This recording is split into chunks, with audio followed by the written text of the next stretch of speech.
Segue sua rede porque está no ar o podcast Uma Ciência na Rede.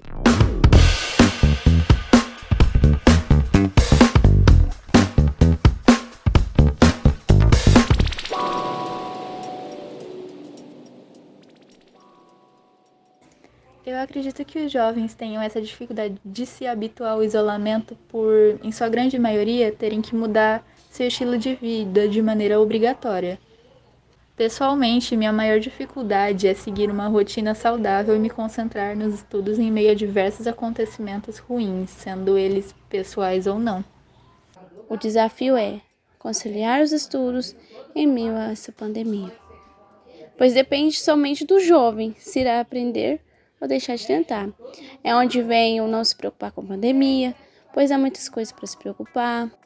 Uma das dificuldades foi que os jovens eles necessitam de uma interação com outras pessoas, principalmente com pessoas da mesma idade. E visto que a pandemia afetou as pessoas, não podendo sair de casa, não podendo ter contato físico, isso acabou atrapalhando muito a interação social entre eles.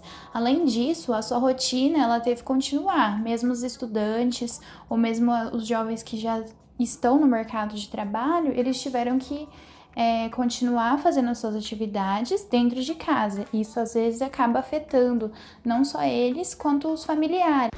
Eu sou muito privilegiada porque eu acho que o mais difícil foi eu não poder sair de casa a hora que eu quisesse, pro lugar que eu quisesse, porque ficar em casa pra mim não foi um problema, mas tirou a minha liberdade de escolher a hora que eu saio, pra onde eu saio, essas coisas. Amiga, eu acho que o mais difícil para mim foi o estudo, porque eu me cobrava tanto de ser muito produtiva que eu acabei, me pilhando assim de uma forma que eu nunca tinha feito antes. E aí toma remédio para estudar, e toma ansiolítico, e toma vitamina para o sistema imunológico, e fica muito doida, levanta para estudar e dorme estudando. Eu acho que o mais difícil foi isso, assim, eu me cobrar de ser extremamente produtiva. Para mim, uma das maiores dificuldades do isolamento social tem sido a mistura dos espaços do trabalho, dos estudos e o próprio ambiente familiar. Para quem já tem problemas de ansiedade e outras questões, essa falta de rotina e essa mistura dos espaços tem prejudicado ainda mais essas pessoas, porque não se tem mais um limite do que é o meu espaço de descanso e o que é meu espaço de trabalho. E eu acredito que isso é o que tem mais me prejudicado pessoalmente e que tem feito com que o cansaço seja cada vez e cada dia maior, já que não se tem mais um espaço de lazer. O mesmo espaço é onde todas as atividades estão acontecendo. Então, as minhas maiores dificuldades nessa pandemia com certeza eu não poder ver os meus amigos, eu não poder falar com eles pessoalmente, abraçar, que é uma coisa que eu gosto muito também, sair para os lugares que eu gosto, conversar com as pessoas, são coisas que eu gosto muito e agora eu não posso mais fazer isso, pelo menos não por enquanto, e já faz tempo que isso não acontece, com certeza isso me afetou muito. E a minha maior dificuldade é não sair, com certeza. Oi, pessoal, eu sou a Dani Lira, mestranda de Ciências Sociais da Unesp Marília. E se você, assim como a gente, achou que a quarentena ia durar um mês, esse podcast é para você. Hoje a gente vai falar sobre juventude e isolamento social e tentar entender o porquê tem sido tão difícil manter a sanidade mental nesse período. E aí, gente, eu sou a Duda, estudante do terceiro ano de Ciências Sociais na Unesp de Marília. E, como a Dani disse, hoje a gente vai tratar do isolamento social e de algumas problemáticas que os jovens enfrentaram nesse período aí muito confuso, né, e muito complexo. O que nós fizemos para tentar entender um pouquinho do tema, né? Além de sermos jovens, né, fazemos parte da juventude e então temos as nossas vivências durante esse período, mas além disso, a gente tentou ouvir um pouquinho outras pessoas, outros adolescentes e jovens, para tentar compreender quais são as maiores dificuldades encontradas por essas pessoas durante esse período. E aí nós temos como temas mais citados, que foram ditos aqui nesses pedacinhos de áudios que a gente colocou no começo do podcast, a ansiedade, a alta cobrança de produtividade, a dificuldade na rotina e a conciliação de espaços de estudo e trabalho e família, né? Porque sabemos que nem todo mundo tem um espaço físico, né, de habitação que contemple, assim, né, essa coexistência dos estudos, do trabalho e da família, tudo no mesmo lugar. E aí a gente vai discutir um pouquinho sobre isso hoje, tratando as nossas vivências e também essas ideias que recolhemos a partir desses áudios. E aí eu queria chamar a gente aqui para o debate, né? Eu queria chamar as meninas que estão aqui presentes para a gente discutir um pouquinho sobre essas temáticas. E eu queria começar colocando em pauta o tema da ansiedade. Isa, Paola, vocês têm alguma coisa a dizer sobre isso? Oi, gente, eu sou a Isa, sou estudante do 3º ano do ensino médio da Escola Baltazar, em Marília. Ansiedade, eu acho é o que mais a gente está sentindo nesse momento, né? Com o acúmulo das coisas, da escola, trabalho, e eu acho que está faltando muito diálogo entre a família. Oi, gente, eu sou a Paola, eu tenho 16 anos e eu sou estudante do 3º ano do ensino médio da Escola Baltazar de Marília. E a ansiedade é uma questão que está sendo muito frequente nessa quarentena, porque com a rotina de estudos que nós jovens estamos tendo, é muito complicado a gente não ficar ansioso e, ao mesmo tempo, se cobrar muito das coisas, porque é muita matéria em cima da gente, tem essa pressão para vestibular, tem gente que nem sabe o que é da vida e isso gera uma confusão na nossa cabeça, a gente fica muito ansioso.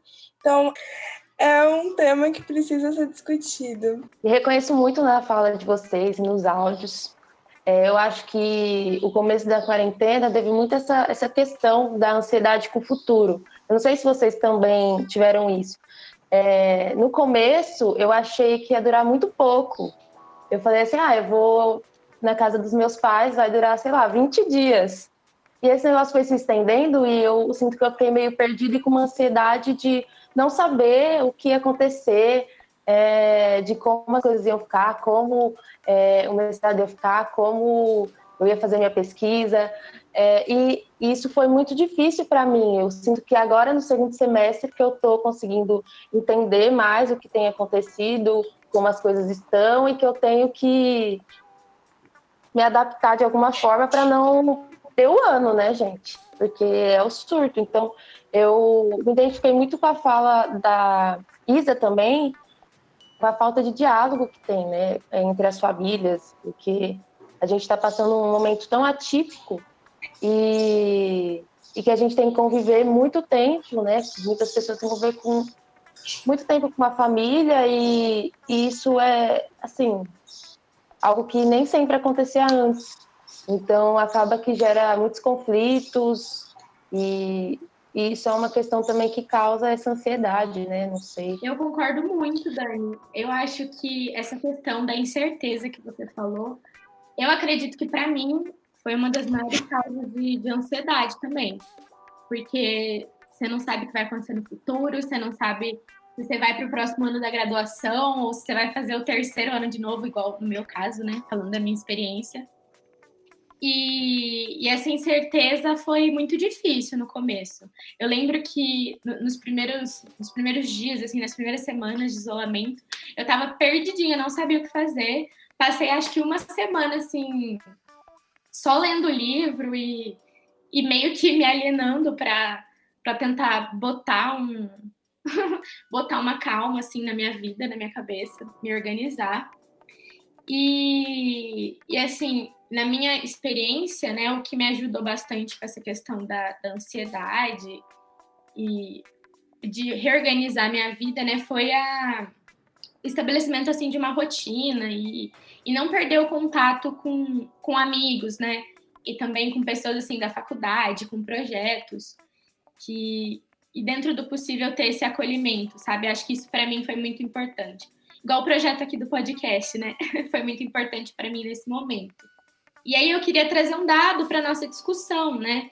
Em 2020, os brasileiros procuraram 3 vezes mais pelo tema da ansiedade na internet do que a média dos últimos 16 anos, informa o site Buscas Google. Então, é o Google que soltou essa informação. E aí a gente sempre vê, né, no Twitter, ai meu Deus, o que eu tô sentindo é ansiedade ou eu tô com Covid? A minha falta de ar é ansiedade ou é Covid, né? Porque essa questão é um momento de muitas incertezas. Tudo que a gente sempre conheceu está sendo questionado, os nossos modos de vida estão sendo questionados, né?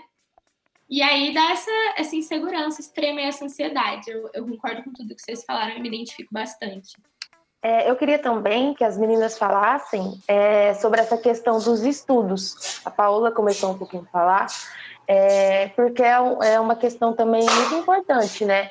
Quando a gente pensa numa educação humanizadora, ela tem que contemplar e entender,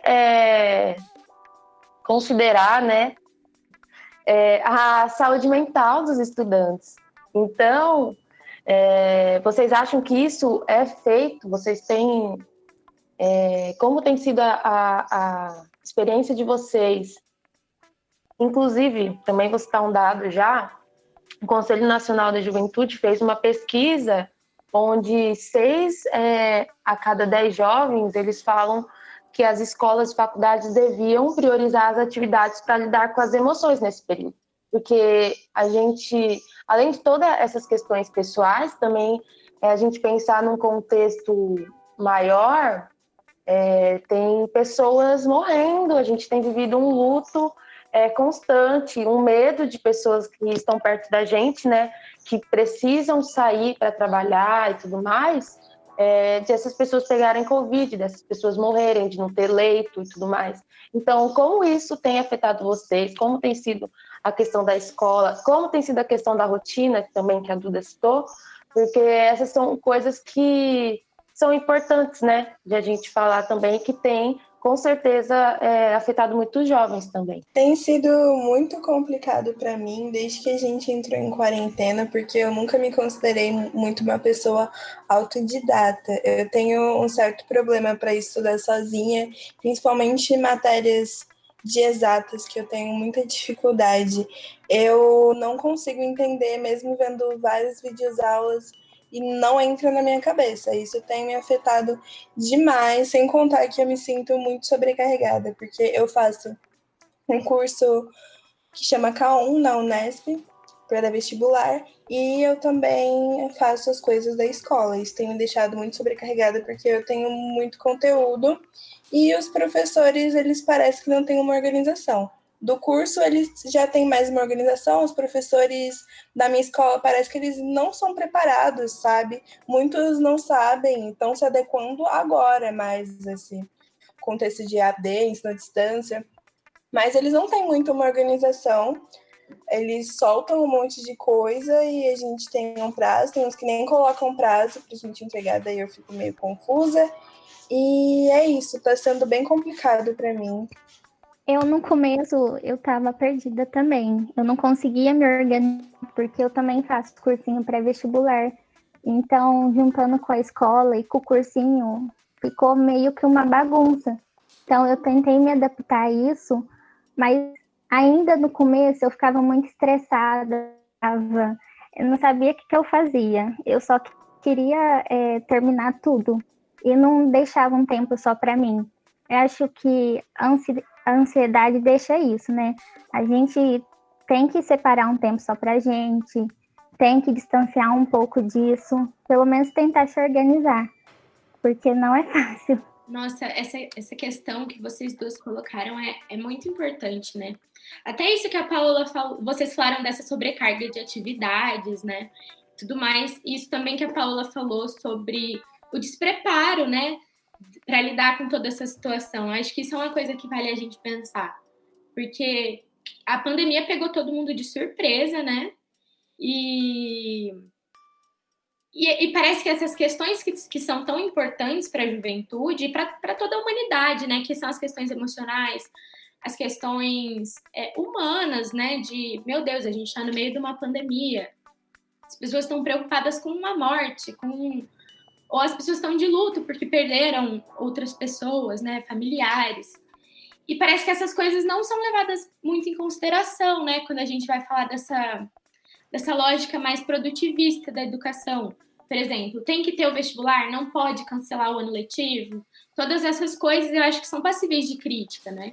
Quando a gente compreende que está sendo um momento muito difícil para os estudantes, porque eles sentem que não são, que suas questões emocionais não são levadas em conta, nem a sua realidade social, né? Porque a gente sabe, como a gente já discutiu no podcast aqui, que não são todos os estudantes que têm o mesmo acesso às tecnologias e tudo mais, são diferentes realidades socioeconômicas no Brasil.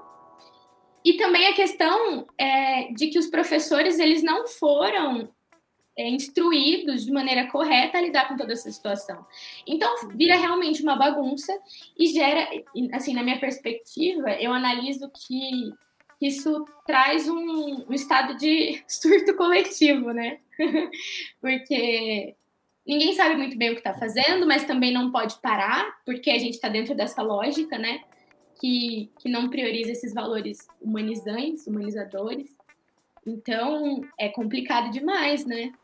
Eu acho importante falar isso também, no sentido de, primeiro, essa resistência a cancelar, né, exames vestibulares, ano letivo, que é bem esse bordão, né, que estava rolando nas redes, que é tipo, o ano letivo a gente recupera, vidas a gente não recupera, né?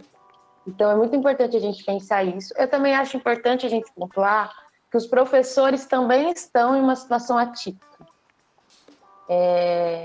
Porque eles também foram pegos de surpresa, né?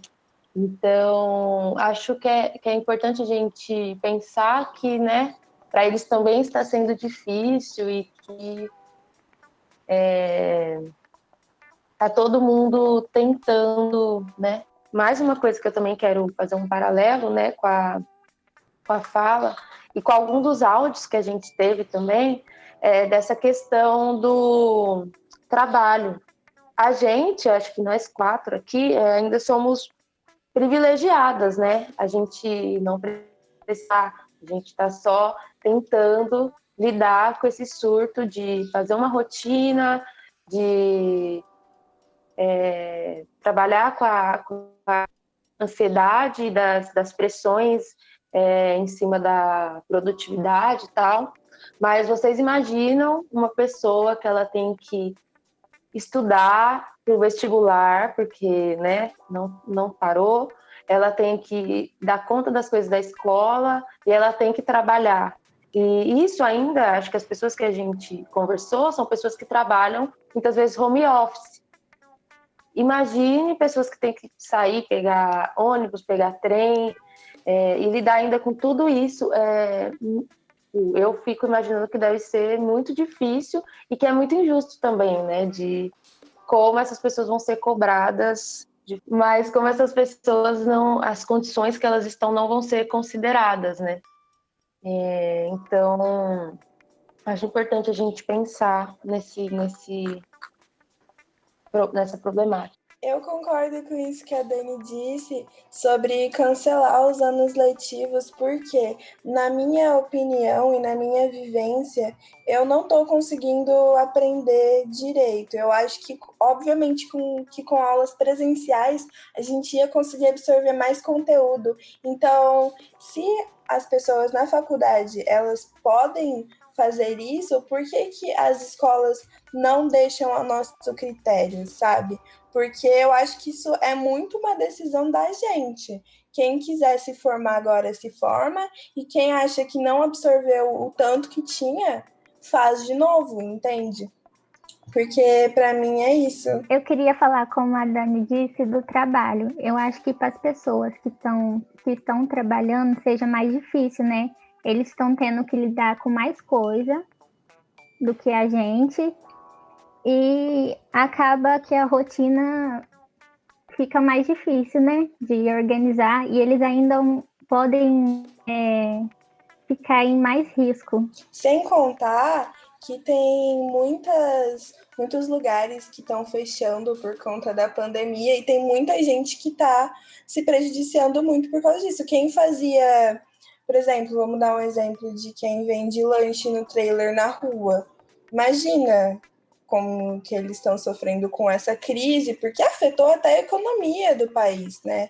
Então, imagina, é muito complicado pensar por esse lado, porque a gente se preocupa mais em questão do que a gente está lidando, como a gente está lidando, dos estudos, etc. É meio bizarro pensar por esse lado, parar para pensar e ver que vai muito mais além. Eu concordo com as meninas. Acho que o que a gente está falando aqui é novamente sobre as diferenças socioeconômicas que existem no nosso país e que não foram consideradas nesse contexto da educação na pandemia, ou não foram devidamente consideradas, né? Então, acho que é uma realidade muito complexa, né? Cheia de desafios que a gente está tendo que enfrentar.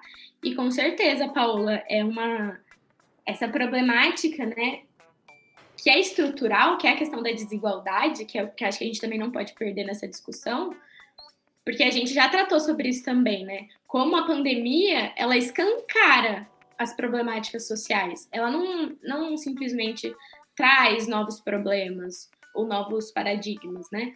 Sim, não foi ela que criou, né? Não foi ela que criou. Ela simplesmente escancara, né? Porque a gente está num momento de crise. Então, a questão da desigualdade é escancarada. A questão do machismo é escancarada quando a gente vê a violência contra a mulher. Então, são diversas questões, né? Ou, por exemplo, quando a gente pensa na desigualdade socioeconômica, quem são as pessoas que mais estão morrendo nesse período de pandemia, né? Então, quem são as pessoas que estão na linha de frente? Tem todas essas questões que dá para a gente pôr em debate, né? Um outro tema que surgiu em um áudio foi que essa questão de a juventude não se considerar muitas vezes um grupo de risco e por isso eles pensam que não vão se contaminar, então eles querem aproveitar a juventude. E isso também é interessante, né, de a gente pensar primeiro que essa juventude, né, que a gente considera esse critério, é uma juventude, né, que muitas vezes está saindo para curtir, né, que, entre aspas, aproveitar a juventude. Mas tem essa juventude que a gente está falando, né, que eles não têm a opção de não sair, né, elas têm que trabalhar, então... e é muito interessante a gente considerar, eu acho que quando a gente pensar em juventude, a gente pensar na questão que é juventudes. As pessoas em diferentes condições socioeconômicas, em diferentes lugares e tal, elas vivem a juventude de uma forma distinta. Então, algumas vão ter essa noção de, eu vou sair para curtir, porque é isso.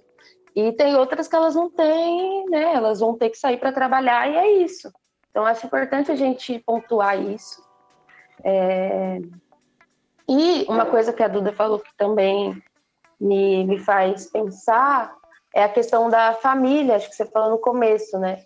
De que a gente tem uma família que provavelmente apoia a gente e tudo mais, apesar de muitas vezes a falta de diálogo. Agora, vocês pensam pessoas que têm famílias, por exemplo, que não aceitam a sua orientação sexual ou não aceitam o que elas estão fazendo da vida, ou não as apoiam no estudo, ou não acreditam que existe uma pandemia mundial que está matando um monte de gente.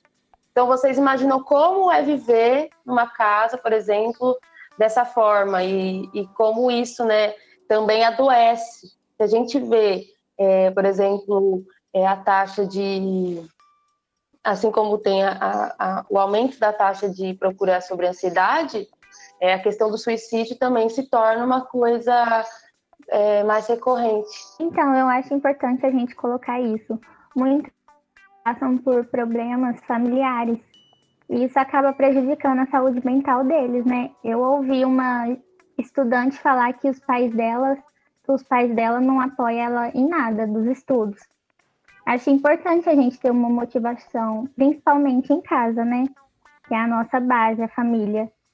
Então, isso é preocupante. Então, aí eu queria trazer para a discussão essa ideia da casa, né, do lar. Como, na verdade, porque a gente vê, né, a todo momento, fiquem em casa, fiquem em casa. Mas será que a ideia do lar, a ideia da casa é uma ideia universal? Será que todo mundo se sente seguro em casa? Dá pra gente pensar sobre isso, porque realmente essa não é uma ideia universal. Tem pessoas que não se sentem acolhidas nas suas casas, tem pessoas que sofrem violência dentro dessas casas. Então, são questões também que não foram problematizadas, certo? E acho que é da hora a gente pensar sobre isso. E também uma questão que eu queria colocar é sobre essa falta de responsabilidade, né, do governo em relação ao isolamento. Porque eu eu sei de algumas pessoas que sempre me falaram o seguinte. Por exemplo, uma amiga que trabalha numa empresa aqui de Marília. Então, é uma empresa que as pessoas trabalham assim, pertíssimo uma das outras, sabe? E ela falava que ela se sentia completamente desprotegida e que ela não via sentido, a partir desse problema, né? Ela não via sentido em se manter isolada em casa. Não que ela fosse em grandes aglomerações, né? Mas ela não via sentido em deixar de ver os amigos, porque os amigos são os mesmos que estavam ali trabalhando com ela no dia a dia. E ela falava que os colegas de trabalho dela também pensavam dessa forma. E aí a gente pensa o seguinte, né? Para algumas pessoas, esse direito ao isolamento nunca foi concedido, né? Então, isso também dá para a gente pensar como um dos motivos para que os jovens não se isolem mais, né? Ou não tenham esse ímpeto de se isolar, essa vontade. A minha mãe, ela trabalha em uma fábrica e no começo da pandemia teve uma paralisação, mas depois ela voltou e como a sua amiga, ela trabalha muito próxima das pessoas em um ambiente abafado. E ultimamente tem tido muitos testes que são dados positivos para a Covid, de gente que trabalha do lado dela. Tem casos de pessoas que se sentem mal, fazem o primeiro teste, dá negativo e o segundo dá positivo e tá trabalhando do lado dela, próximo dela. Então, ela não considera tão perigoso ir para algum lugar comer com a família, uma lanchonete em algum lugar, porque ela não querendo até chamar a gente para comer, então ela não considera isso perigoso porque ela já acha que ela se coloca muito em risco. Sim, é exatamente isso. Eu vejo meu pai, por exemplo, ele é vendedor, então ele tem que estar viajando o tempo todo. E ele fala que ele vê muita movimentação da cidade, sabe? E ele fala que ele nunca parou de trabalhar, né? E desde o começo da pandemia, ele sempre me falou que as cidades estavam extremamente movimentadas, que para ele não fazia sentido se manter isolado, porque ele achava que era muito mais uma prática individual, né, do que realmente uma consciência coletiva e tal. Então, é complicado, né, esse diálogo, quando a pessoa não tem essa possibilidade de verdadeiramente se isolar e se manter segura, e ela tem que se colocar em risco a todo momento, né? É difícil você falar para essa pessoa que não tá tudo bem sair para comer com a família ou essas outras coisas, né? É muito complexa a questão. Sim, eu acho que acho que você falou já, Duda. O governo tem muita responsabilidade nisso, né? Primeiro porque não priorizou fazer um isolamento, como que eu posso dizer, decente, né? Teve essa perspectiva da economia, então as pessoas não pararam de trabalhar, o comércio chegou a fechar, mas abriu muito rápido. As próprias falas dele, né, do presidente, traz essa ideia de que tudo bem trabalhar, tudo bem ficar perto, tudo bem sair para a lanchonete. E também essa questão, se a gente pensar, do auxílio emergencial, né? Eu acho que essa perspectiva, né, do auxílio, ela teria feito com que pessoas como pessoas que estão tendo que sair para trabalhar e tudo mais, pudessem ficar em casa com mais tranquilidade. Mas não foi o que de fato aconteceu, né? Então, esse auxílio, que são R$ 600, às vezes não são suficientes para muitas pessoas que não conseguem ficar em casa, porque não é o suficiente. Porque esse auxílio, talvez, às vezes, no máximo, dá para pagar o aluguel, sabe? Aí o que eles vão comer, o que vão comprar para comer. Então... E agora tem essa prerrogativa de mudar para R$300, sendo que o arroz tá quanto? R$20. Ou então, seja, as coisas subiram de preço e eles estão querendo diminuir isso, não vai dar certo. O BO é grande, minhas amigas. A partir disso, né, como a gente está falando que o BO é grande, eu acho que a gente vai caminhando para o final do podcast, nesse nosso bate-papo, que eu estou adorando. Então, eu queria que a gente falasse um pouco, né, para encerrar. A gente apontou um monte de problemática. Então, a gente tem que tentar, né, trazer algumas dicas de como as pessoas podem lidar com a ansiedade, com o isolamento e como essas problemáticas estruturais, que eu acho que a gente falou, também interferem em como a quarentena do Brasil tem sido levada. Então, o que vocês acham, meninas? Meninas, falem. Eu acho importante que os jovens possam falar com alguém sobre isso, o que eles estão sentindo nesse momento. E se distanciar, como eu falei no começo, se distanciar disso tudo, se distanciar de celular, internet, que a gente também, na internet a gente vê muito disso, né? Assim, a gente vê os famosos postando que estão felizes, essas coisas, e isso acaba prejudicando a gente também, né? O que a Isa falou, eu acho muito importante, da gente desabafar com alguém sobre o que a gente está sentindo, sobre as nossas dificuldades, porque se a gente for aglomerando tudo isso que a gente está sentindo, vai virar uma bola de neve, e isso vai ser muito prejudicial para a nossa saúde mental.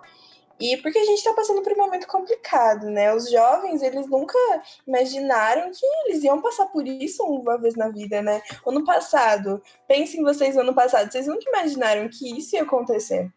Então, sempre é importante ter alguém pra gente desabafar sobre como a gente tá se sentindo, como as coisas estão difíceis. Sim, eu concordo com as meninas. Eu acho que é muito importante ter essa rede de apoio que elas estão falando, né? Que ter alguém para conversar, se apoiar nessas trocas com as outras pessoas, né? E lembrar que a gente não tá passando por isso sozinhos e sozinhas, né? Todo mundo tá passando por uma situação muito difícil. Tudo bem que, como nós falamos, existem diferenças socioeconômicas, né? Então, a gente está falando de juventudes e realidades, né? No plural, de se viver o isolamento social. Mas todo mundo está vivendo essa problemática da pandemia, né? Então, não deixem de conversar com as pessoas e desabafar, como as meninas falaram. E eu também queria comentar sobre esse cuidado que a Isa falou que a gente tem que ter em relação às redes sociais. Isso é muito importante também, né? Acho que uma coisa que eu e a Dani sempre conversamos é sobre essa questão da comparação, né? A gente acaba se comparando muito quando a gente está nas redes sociais, no Instagram, no Twitter, porque, querendo ou não, as pessoas só postam coisas bonitas nessas redes, né? E as melhores coisas do dia, ou até coisas que nem aconteceram, né? Então a gente tem que ter muito cuidado e lembrar que o Instagram não reflete a realidade das pessoas de uma maneira completa, né? As pessoas mostram só o que elas querem mostrar. Então ter esse distanciamento é bom, eu acho que é muito bom. Até mesmo para dar um tempo para nossa saúde mental, né? Até mesmo das notícias e tudo mais. Então eu concordo com as meninas. Eu concordo com tudo que vocês disseram e acho importante a gente também considerar que estamos vivendo em um momento atípico e que tudo bem, às vezes, a gente tirar um tempo para a gente, tudo bem, às vezes, a gente não conseguir fazer tudo que temos para fazer da escola, da faculdade, porque é isso. Ainda mais que nesse período também as demandas estão, né, cada vez maiores. Então, eu acho que é isso, né? Não sei se as meninas querem falar mais alguma coisa. Aproveito para agradecer, né, a todas E também agradecer o Gabriel e o Rafael, que são os nossos editores de áudio. Vão ter muito trabalho nesse podcast. E é isso, gente. Beijos para todos. E até o próximo Uma Ciência na Rede. Beijão, galera. Foi muito legal a discussão. E até a próxima. Tchau, gente. Até o próximo episódio.